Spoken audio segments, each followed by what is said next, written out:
Good afternoon, everybody. Welcome to the 30th Annual South County EDC Economic Summit. First up, I'd like to thank our hosts at South County EDC for all your work and persistence in continuing this important forum, even under a virtual setting this year. Our panel, Doing Business with Local Branches of the Military, will discuss what that is like from both a small business and large business perspective.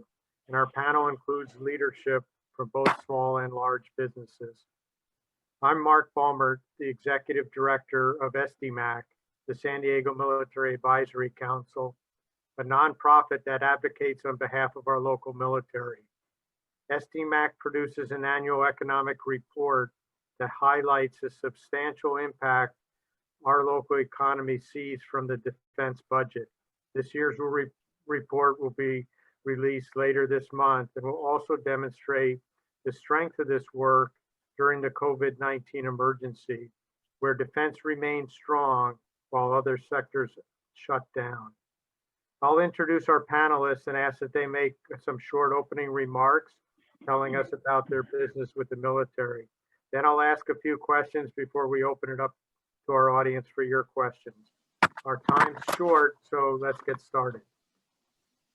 The first panelist I want to introduce is Dennis Dubard, the Government Relations Manager at General Dynamics NASCO. Dennis is being one of the large business employers in Advantage. Dennis, as you introduce your company, why don't you go ahead and tell us whether it's an advantage being a particularly large employee when it comes to local military relationships. Yeah, thanks, Mark. So again, Dennis Dubard with General Dynamics NASCO. That's a National Steel and Shipbuilding Company. For those that are not familiar, we are the only full service shipyard on the West Coast of the United States. We build new ships for the United States Navy. We also build new ocean going ships for commercial clients, and we do maintenance and modernization on Navy ships. We've been in San Diego for a very, very long time. The very first ship we ever launched from our facility was in 1959. First Navy ship was in 1961. So we're located adjacent to the Naval Station, 32nd Street, the corner of Harbor Drive and 28th Street. So we have been in business a long time, and we are obviously a large defense contractor here in town, and that does provide us a number of opportunities and benefits for working with the Navy and being deemed essential during this COVID piece. We got tremendous amount of support both from the Department of Defense, the Department of the Navy back east, as well as from the state and the county here locally as we worked our way through this pandemic. All right. I'll leave it there, Mark. Okay, thanks, Dennis.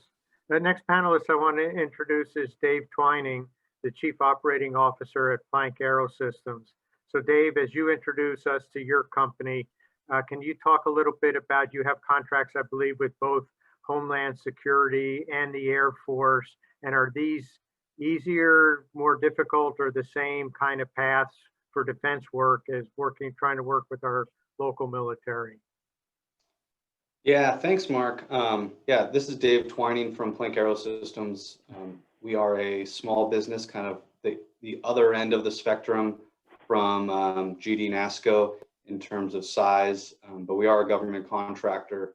The majority of our business is with the government, but we're really a technology provider, primarily providing embedded software and support for unmanned aircraft systems. As far as our customers go, we really work to diversify as much as we can across the defense sector. Homeland Security, we work with Customs and Border Protection, and they are local. They're very engaged. We are starting to do more and more work with different groups within the Navy, including NIWC here locally, NIWC Pacific, formerly SSC PAC. But San Diego has so much government activity, from the Navy to Customs and Border Protection, Coast Guard, Special Forces. So as far as how a small business engages with that, it really depends on finding the right needs, budgets, contracting vehicles, and priorities with those customers. And it's really a matter of finding a good fit. You know, in business parlance, it might be, you might call it a product market fit. And just talking to local defense organizations can really help a small company like us navigate that process and find that good fit. So it's not that you know, we're focused exclusively on the local groups. It's just that some of our customers are local and some of them are elsewhere in the country. Okay, thanks, Dave. Next up is John Newhart, the President and CEO of Dry Vapor Cleaner. John, you introduced us to your company. Can you talk a little bit about what it's like trying to grow your business here locally and competing for the locally awarded contracts? Absolutely. I'm John Newhart with DVC Dry Vapor Cleaner. We are a specialized manufacturer of dry vapor cleaning systems that are used to clean everything from sidearms, weapons to helicopter mounted M1-34Ds. We also clean ships, aircraft, and facilities. We clean and sanitize. We're in hospitals all over the country. So we've had an interesting blip here with the sanitizing needs over the last 6 months. But being local and growing the business, we do probably about 20% of our business with the military. And that, as Dennis has as well, that's military all over the country. But we are being located one of the biggest military locations probably in the world, and the diverse nature here. We're in the Special Forces and Special Forces training, as well as you know, North Island, and we do quite a bit of equipment for the Navy itself. So it's a unique position to be here and so close. Growing the business here in COVID has been a bit challenging. It's a lot more emails and texts and things like that. We're looking forward to that opening up and getting out here and having some more face-to-face conversations.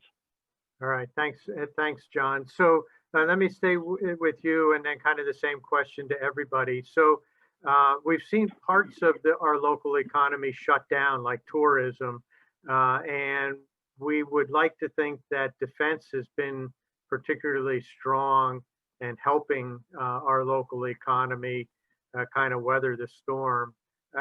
How has your business been able? Has it remained steady, grown, or declined due to COVID? Can I start with you, John? Absolutely. As I mentioned, we do sell cleaning and sanitizing equipment. So there's been a blip in attention just for the sanitizing piece. But we've actually grown the business this year. And in good part, it is due to the military. We were recognized by the State Department as an essential business. So being that we have sanitizing and the military, we've actually grown the business, and it has been challenging due to the lack of being able to meet face to face with a lot of the people who are, you know, working remotely. But it's been a difficult trail, but we've actually been able to grow the business. So locally, we're very fortunate. Yeah. Hey, Dennis, how about you at NASCO? Yeah, so we currently right now have 2 Navy construction ships that we're building for the Navy, and one of them actually just started a few months prior to the COVID hit. And we also have a commercial program that we're wrapping up. So we actually have been hiring through COVID, and not in big numbers, but we are in fact hiring in our hourly and production trade workforce to meet the need. I will say that when this hit, the Navy, big Navy back in Washington, D.C., and especially in the acquisition world, wanted to make sure they were doing everything they could do to ensure that we could continue on cost and schedule building these ships for the Navy. And the current ship we're building today is a very valuable commodity that needs to get out to the fleet, and the Navy wanted to make sure that we get it out there on time and on schedule. And so we got a lot of help, and so I guess there is some help, or there is some, to being kind of the big guy on the block. You get a lot of help sometimes that you want, and sometimes you get some help maybe that you don't want. But for the most part, I think, you know, we are growing the business a little bit and managed to weather the storm. Very good. Okay. And then Dave, how about you guys? How have you done under COVID? Yeah, it's been a little bit of a mixed bag. We are a small company and we're focused on developing technology, which means we typically go very quick. We iterate quickly. We're very collaborative team that is used to working side by side. And even though most of our development is in software, that software goes on to hardware systems, and we do a lot of testing and evaluation and customer support. So when suddenly everybody can't work as closely together, there's some interruption and there's some transition. But there's also been some delay in some activities. A lot of times we have events planned with our government customers that get pushed back or reworked. But we've been adapting very well. We're very fortunate that we have a lot of tools available to us now that weren't available just even a few years ago, like what we're doing here, video conferencing. And there's a lot of silver lining in that we're learning how to work as a team and support customers around the country and around the world in new ways, where we used to have to hop on a plane and meet face to face. Now we're learning that we can do a lot of that stuff and be efficient at that support level in a more remote capacity. So I think we're going to come out of it stronger and more effective than we were before. Okay, very good. So Dave, I'll stay with you. So is being here in, the San Diego region, San Diego County, what are the pluses and minuses?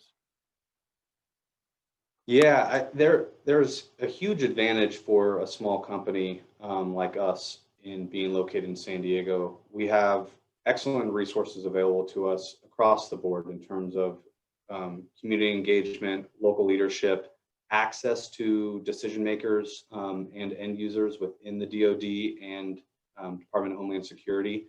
Right, we're right down the street from the Old Town facility at Navwar. We're a short drive away from North Island, Miramar, and it's really easy to pick up the phone and have a conversation. And these are people from events and from kind of the local network. San Diego is a big town, but a lot of times it feels like a small place. So access to customers, access to experts, and then also academia, talent, all those things really come together and make San Diego a really unique place for not only a technology company, but a technology company that supports primarily the Department of Defense and Department of Homeland Security. Yeah, very good, very good. John, how about you guys? It's funny, you and I were talking just recently about San Diego kind of being that right-sized town, kind of like a Cincinnati, where it's not a small town, it's not a big town, it's kind of just right-sized. Yeah, absolutely is, and I'll echo the comments earlier as well, that it's truly a strong knit community and fabulous organizations like SDMAC, where we can actually make those face-to-face personal connections. And this, doing business with the military is doing like business with anyone else. It's truly about relationships that are forged and the understanding of what needs need to be met and going from there.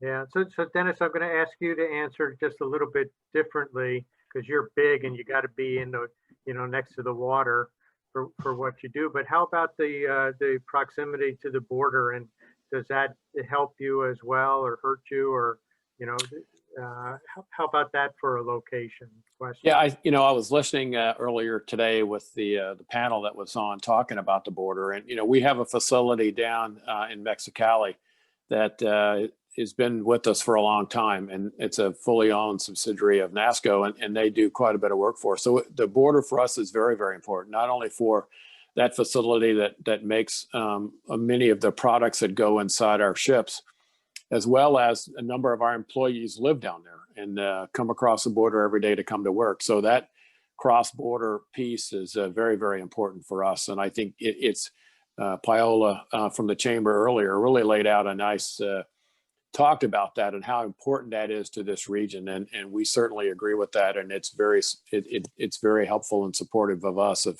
being close to the border and having access to the talent that's there, as well as the facility we have is down in Mexicali.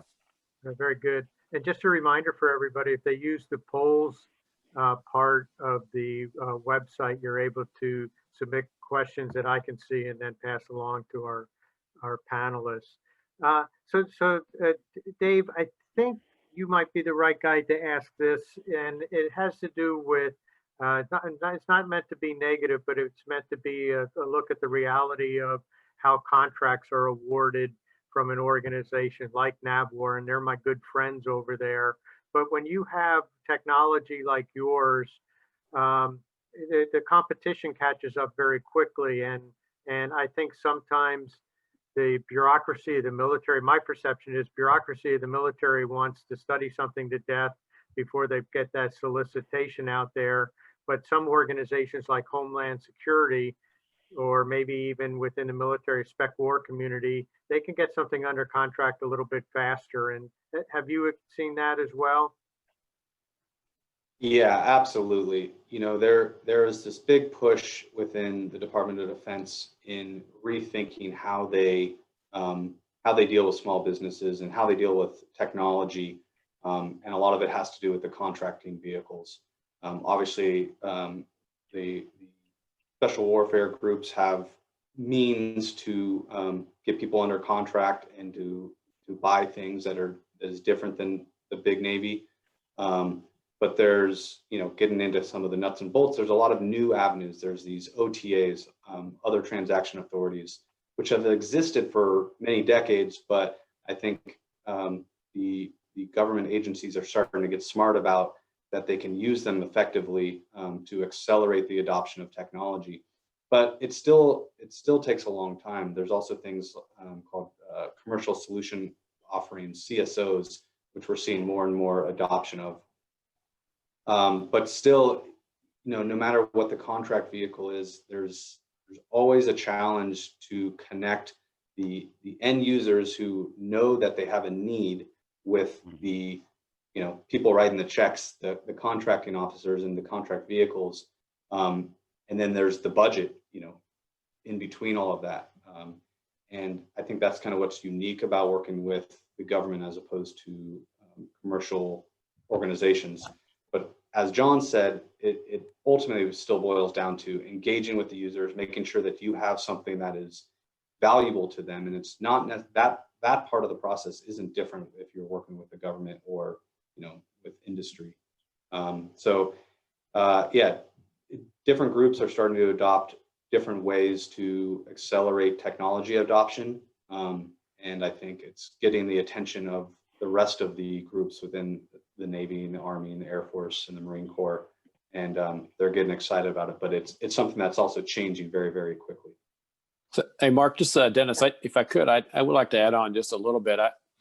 You know, when this started, we all kind of jumped on these calls, these virtual calls and Zoom and Microsoft Team. And, you know, we were working through those things. But I think as we're now, you know, so far along in this, that we're starting to see a little bit, there's a lot to be said for that face-to-face interaction that we had previously that we don't have today. And I think we're getting, and maybe in some ways, to a point where, you know, we need maybe some of this more, you know, face-to-face types of interactions, where in times where we struggled or had some challenges, either contractually or trying to get something through the bureaucracy, you know, we would have jumped on an airplane and go and sat in front of somebody's desk and be able to work it out face-to-face. So I do think the longer this goes on, a part of us that we were able to do in the past, we're losing that ability to kind of have those face-to-face interactions. And hopefully we can get to that at some point soon.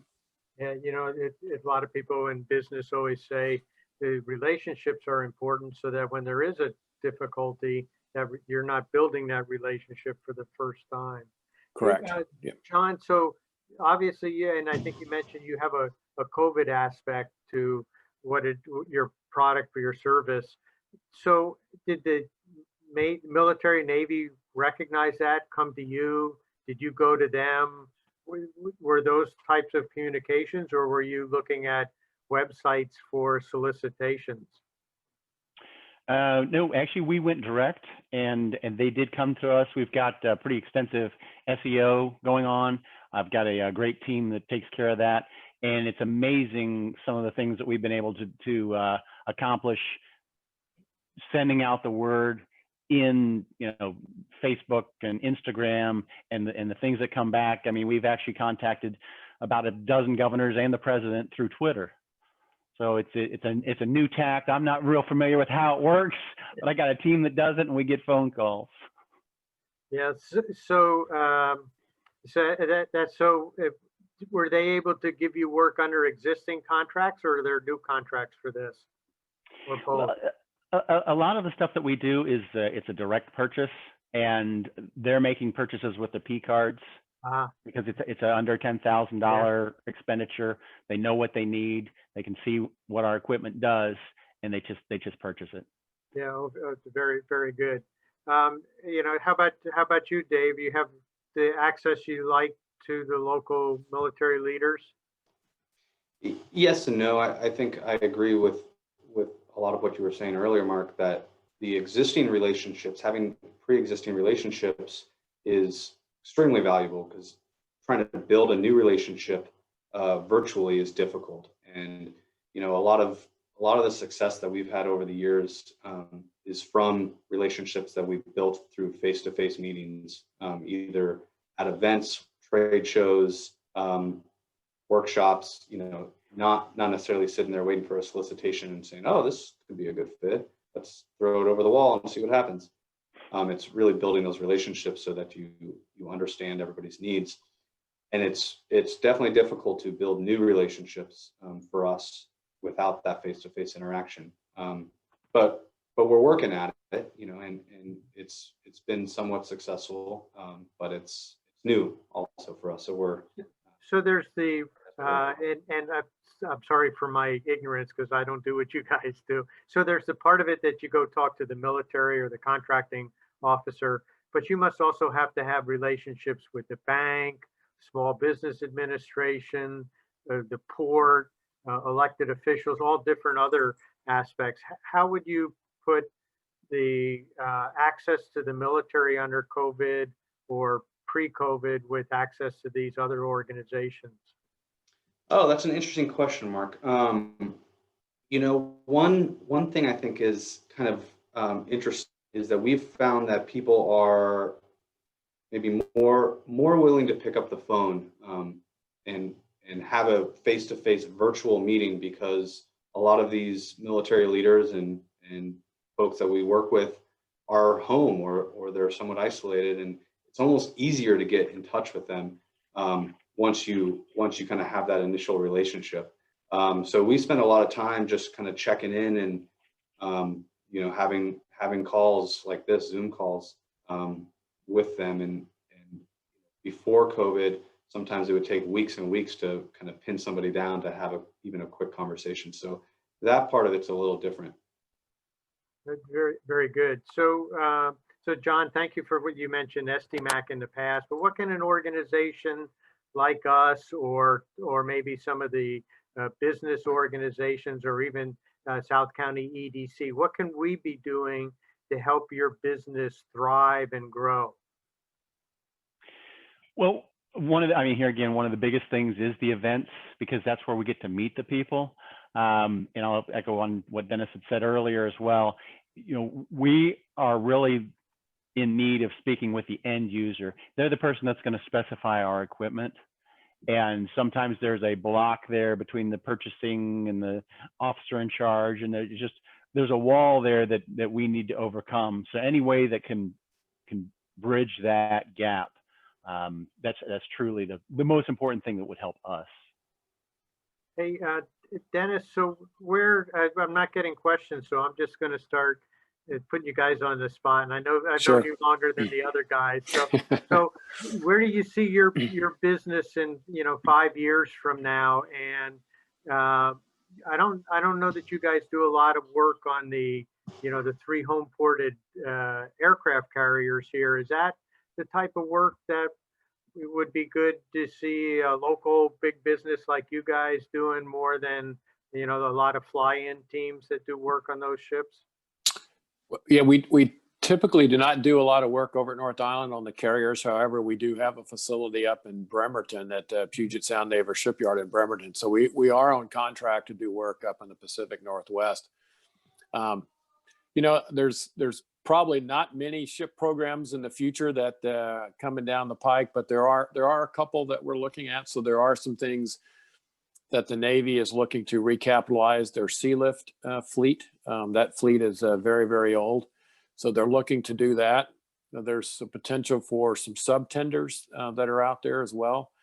And then one of our platforms, the ESB, is certainly getting a lot of traction, and it's a very affordable program as it goes with, we like to say that the dollar sign, the letter after the dollars is not a B, it's not a billion, it's down to a million. So in today's parlance, that's a good thing. It's affordable and it's got a lot of capability. So we are not so much into the unmanned space yet. We've certainly done a fair amount of looking at that, but I think we're focused on some of the options for Sea Lift, and we're always looking to do some more commercial work. That's something very important to us as well, because we're the only shipyard that builds commercial ships here on the West Coast, and the Navy likes that because we're able to spread those costs over multiple programs as opposed to kind of resting on one Navy program. Yeah, very good. So, and I Dave, think I would say, and just a plug for SDMAC and Truth in Advertising here. I'm been part of SDMAC for a very, very long time. And I do think that just what was said earlier, that we're able to kind of bridge that gap, that there are some, maybe some firewalls and things that people find a struggle to get in to see certain things. And by having access or being a member and being able to work with SDMAC, we certainly can facilitate a lot of things for a lot of small businesses and companies and individuals. And I think that's what the beauty that we bring to the table. Yeah, very good. Okay, so Dave, so where do you see your company in 5 years, and what can groups like SDMAC or South County EDC help you do to thrive and grow? Yeah, I mean, we're growing. We're here in San Diego. We plan to be here in San Diego for the long run and continue to grow organically. The government's the military in particular is definitely leading the charge around the world on unmanned systems, and that's squarely where we fit. So it's a really good place for us. Going back to what everybody said about SDMAC, it's a great organization. I miss the breakfasts. It's a good way to get in touch with people, check in with people, both in general community leaders as well as the military. So I think I'm really looking forward to those types of things coming back, and kind of keeping our finger kind of on the pulse of what's coming down the line, and as technology gets rolled into bigger and bigger unmanned systems, we're really well positioned to be a part of that. So take a second here and tell us something really cool about the product that you make, that or products, one of the products that our audience probably doesn't know. Well, we have a project right now doing an automatic man overboard system. So if somebody falls off a ship, large or small, you kind of hit that button, a small, relatively small drone will automatically launch, go back the way the ship came, automatically detect a person in the water, descend and drop a life raft for them, and then stay on station until a small boat can be deployed and go help the person. People falling overboard seems kind of obscure if you've never been on a ship, but it happens, and it's terrifying, and it's hard to respond to, especially if you're in heavy seas. So we see that type of thing as that's an example of an application of some of our technologies, and there's several partners involved in this project, but something that is really fun and cool, but also will save lives in the future. Yeah, you could almost envision the replacement of the plane guard helo for an aircraft carrier. That you could have just same what you just described, maybe a little larger. So John, kind of same couple questions to you as we get ready to wrap up. Where's your company in a few years? What can we be doing? But also tell us something cool about your company. No, here again, we are in San Diego for the long run. I mean, we wouldn't leave just because we got great weather here. Come on. And then we've got the military and everything else so close. It's fabulous. So that's where we're headed. One of the unique things about us, I mean, we can clean a weapon in less than 90 seconds, leaving it clean, dry, hot, ready for lubrication. We've been in Desert Storm, Desert Shield, and we've been told by numerous customers that our equipment saves lives. And that means a lot. Cool, cool. And Dennis, so last word to you, and you tell us something cool about NASCO. Well, it's funny that if you want to know something about NASCO, we started as a little mom and pop foundry called California Ironworks. And what we manufactured was fire hydrants and manhole covers. And the facility was actually where the convention center sits today. That's where we started. And we moved to our current facility in the mid, just right after World War II in mid 1940s. And amazing, in fact, Some manhole covers. There's still some manhole covers. there are covers still in some town? manhole covers. In fact, there's one right next to Building 15, which is our operations building in NASCO. There is a manhole cover that was manufactured by that little foundry many, many years ago. So from there to building, we also built tuna boats. Tuna fishing was big here in San Diego for years. And we built over 100 aluminum hulled tuna fishing boats. In fact, we just saw an article the other day. There was a tuna boat that came up for sale back in the Pacific Northwest, and it still had all the original equipment on it. It was built in the early 60s, and it was built at NASCO. How cool. And it's still fishing. Wow, that's impressive. That's pretty amazing. I think we're up against our timeline here. So thanks. It was really enjoyable, and I hope the people that participated got to know your companies a little bit and a little bit more of what it's like to try to do business with the local military. So thanks, you guys. Thank you. Thanks, Mark. TruckNet, San Diego's only full-service truck stop since 1997. Offering our clients the lowest prices in Otay on our diesel, gasoline, DEF, compressed natural gas, and EV charging. Please stop by and inquire about opening an account or renting one of our drop yards, all while enjoying our fresh Mexican cuisine.